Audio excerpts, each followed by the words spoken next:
நீங்களோ உங்கள் பிள்ளைகளோ மகனோ மகளோ கணவனோ மனைவியோ எங்கே இந்த இடத்திலே வேலை செய்து கொண்டிருக்கிறார்கள், தூர இடங்களிலே பட்டணங்களிலே நாடுகளிலே என்ன வேலை எப்படி வேலை செய்து கொண்டிருக்கிறார்கள் என்பதெல்லாம் உங்களுக்கு தெரியாது.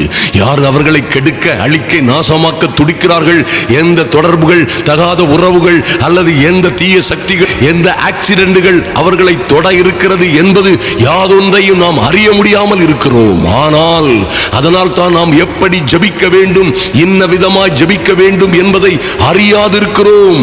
ஆனால் பரிசுத்த ஆவியானவரோ இன்னபடி நாம் வேண்டிக் கொள்ள வேண்டியது இன்னதென்று அறியாதிருக்கிறபடியினாலே பரிசுத்த ஆவியானவர் உங்களுக்காகவும் உங்கள் பிள்ளைகளுக்காகவும் வாக்கு கடங்காத பெருமூச்சுகளோடு விண்ணப்பமும் வேண்டுதலும் செய்கிறார். அவரே நிச்சயமாய் இருதயங்களை ஆராய்ந்து அறிந்திருக்கிறவர் உங்களுக்கு விடுதலையை, வெற்றியை, சுகத்தை கொடுப்பார் என்பது எந்த விதத்திலும் சந்தேகம் இல்லை.